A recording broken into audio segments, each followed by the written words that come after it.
Bonjour, j'espère que tu vas bien. Alors ce matin, j'ai juste un petit message rapidement à partager avec toi ce matin, c'est sur l'histoire de Judas. Judas, il a vendu Jésus, on lui a donné l'argent.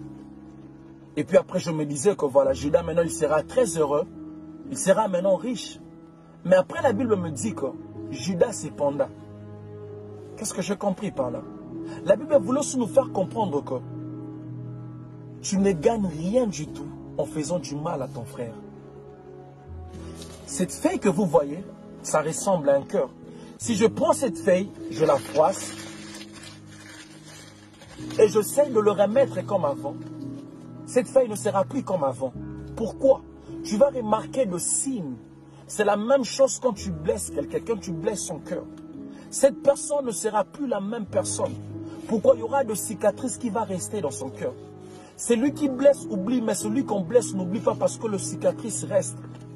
Ne jamais bâtir ton bonheur sur le malheur des autres. Tu n'as pas besoin de détruire ton frère pour être levé. Le fait de salir ton frère ne te fera pas aimer à sa place. Le mal que tu fais aux autres aujourd'hui, un jour ça va te rattraper. Même si ça ne te rattrape pas, mais ça va rattraper même tes enfants. C'est ce qu'on appelle le karma. Si vous ne pouvez pas porter la joie dans la vie d'une personne, ne soyez non plus la raison de ses larmes. J'aime cette phrase qui dit, même si vous êtes temporaire dans la vie d'une personne, laissez toujours de bons souvenirs. Avant de faire du mal à quelqu'un, mets-toi toujours à sa place. Pense à ses enfants, pense à sa famille. Si c'était toi, qu'est-ce que tu allais ressentir? Comment tu allais ressentir? Le mal que tu fais ton frère en cachette, tu le paieras en public. Tu ne gagnes rien du tout en faisant du mal à ton frère. Ne blesse jamais quelqu'un qui t'a aidé dans la vie. Quelqu'un qui était là pour toi quand personne d'autre était là. Sois toujours reconnaissant, peu importe. Personne n'est parfait. On a tous de défauts. Mais il faut toujours voir le bon côté des gens. Ne jamais se focaliser toujours dans le mauvais côté des gens, non. Ne blesse jamais quelqu'un qui t'aime de tout son cœur, de peur de regretter un jour de ne pas retrouver la même personne pour la deuxième fois. Ne blesse jamais un enfant de Dieu. C'est très dangereux d'être la cause de larmes d'un enfant de Dieu.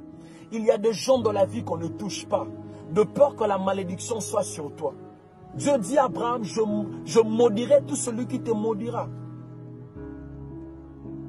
Il y a des gens dans la vie qu'on ne touche pas.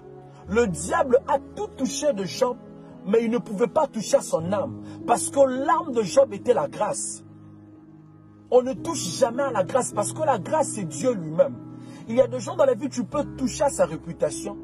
Tu peux salir sa réputation, tu peux dire n'importe quoi sur son nom, mais tu ne toucheras jamais à sa grâce.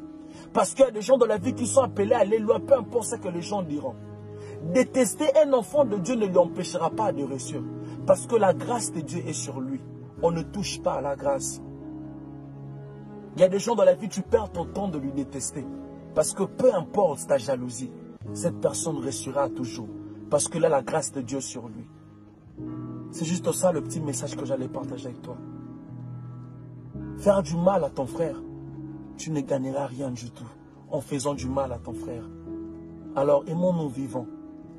Ça ne sert à rien de nous faire du mal. Que mon Dieu te bénisse. Tout est vanité. Que mon Dieu te bénisse. C'était juste ça le petit message que j'allais partager avec toi. Merci beaucoup.